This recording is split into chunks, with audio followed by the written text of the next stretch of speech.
A day in my life as an employee.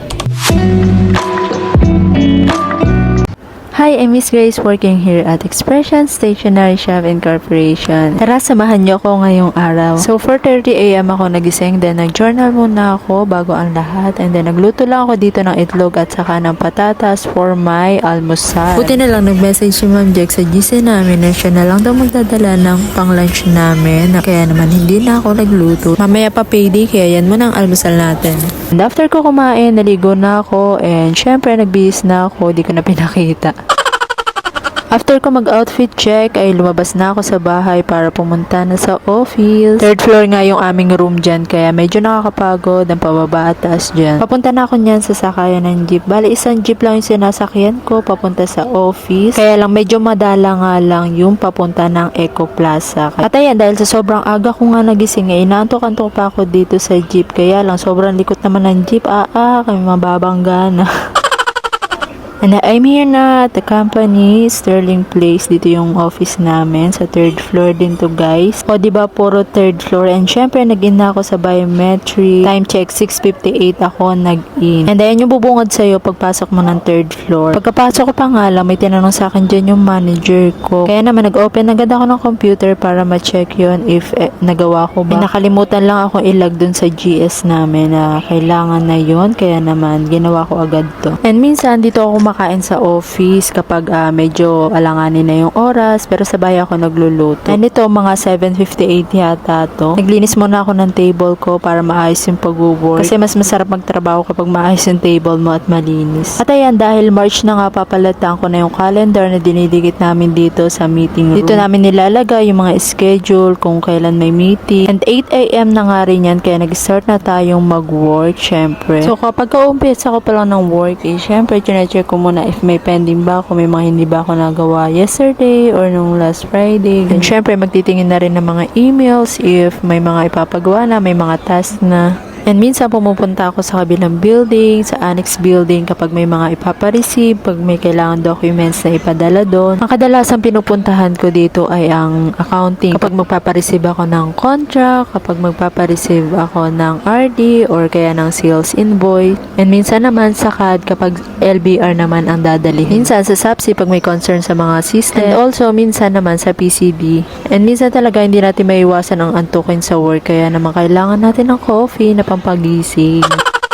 So, okay lang naman na mag-coffee-coffee ka while working and may mga nginangata-ngata ka, diba? Pampagising din naman yun. So, ayan, that time gumagawa ako ng PO, and kapag medyo maraming task at medyo stress na yung paligid, nagpapatugtog talaga ako kasi nare-relax dito yung isip ko. Kayo din ba? Lalo na kapag Christian song ang pinapatugtog ko, nare-relax yung isip ko at saka hindi ako masyado nape-pressure and nagagawa ko na maayos yung work ko. At kaya may mga naglalabasan na dyan dahil malapit na yung lunch, then ito na nga, lunch na kami. Dito na kami kumakain sa office. And sabay-sabay kami palagi nila Ate Erica at Ate Cindy. Minsan naghahati-hati na kami sa pang-ulam namin. And minsan naman dinadala kami ni Ma'am Jack ng ulam. Alam niyo naman, mga anak kami ni Ma'am Jack, mahal na mahal kami niyan. And after namin kumain, syempre matutulog tayo. Ang aga ko kasi gumising niya, kaya antok na antok ako niyan. Kaya natulog muna ako sa gilid. And that time, 5 yun nakasign sa akin dyan na PO, kaya medyo busy tayo ngayon. So, ayan yung mga kadalasan kong ginagawa, PO, master file, mga OPTS, and minsan kapag nagpapaprint yung mga Catman is kailangan natin i-print to. Ayan, more on outright ako, saka si Miss Cindy, at si Miss Erica naman isa CNC. Minsan, pag kailangan talaga, tumutulong din ako sa CNC. And ayan yung mga naging task ko ngayong araw na to, master file update, ITS, PO, and OPTS. And kaya mahal ko yung trabaho ko dito sa Expression is because sa mga tao, and even if mga manager sila, supervisor, mga nakaka-close mo sila, mga nagiging kaibigan mo rin naman sila at the same time. And that time, nagpa-follow up ako ng mga stores na mga hindi pa nagko-comply sa instruction ni Miss May. Minsan, kailangan talaga na kasi silang tawagan kasi hindi talaga sila nakakapag-comply. So, kailangan mo talaga silang isa-isahin. And sa ibang task, hindi ko pa talaga alam, and minsan nagtatanong kay Ate Cindy o kaya naman kay Ate Erica. It's already 5 PM na, kaya nagliligpit na ako dyan. So, bago ako umuwi, kailangan malinis din tong table ko, and minsan nakakalimutan na kapag sobrang late na ang uwi.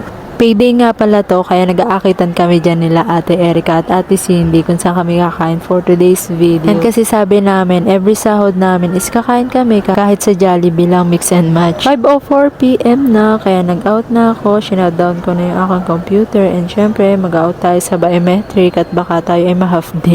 And tignan nyo si Ate Cindy dyan, sobrang kulit. Ang tawa ko habang pinapanood ko to. Minsan, sabay-sabay kami lumabas sa office or minsan naman si girlie yung kasabay ko. Hindi ko nga lang kasabay ngayon dahil kakain nga kami tatlo nila Ate Erica. Sa Alpalan lang kami kakain yan kaya nag-tricycle na lang kami kasi mas mura ang tricycle kaysa sa jeep. Hindi ko naman to araw-araw ginagawa, every sahod day lang itong pagkain namin. Nagkataon lang na sahod day ngayon, and ang usually ko ginagawa after work, umuwi na ako sa dorm namin. And minsan, di talaga ako makain ng dinner para tipid, charot. Diet lang minsan. And syempre, dito nga kaming kumain sa Jollibee at magmi-mix and match lang kami ngayon. Hindi naman bonggang food ang kakainin namin. Kasi nagtitipid pa rin naman kami para sa pamilya.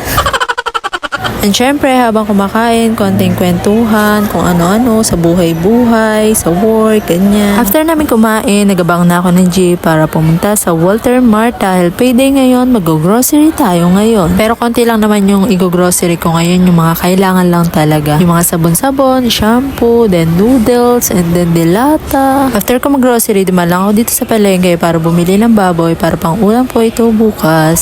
So ayan guys, pasensya na, medyo makalat sa dorm namin ngayon. At dahil sinipag nga ako ngayong araw, naglinis pa ako ng CR at saka naglaba pa ako dito. After ko nga maglaba ay nagluto na ako dito ng adobong baboy para pang ulam ko bukas ng umaga hanggang sa tanghali na para tipid, you know?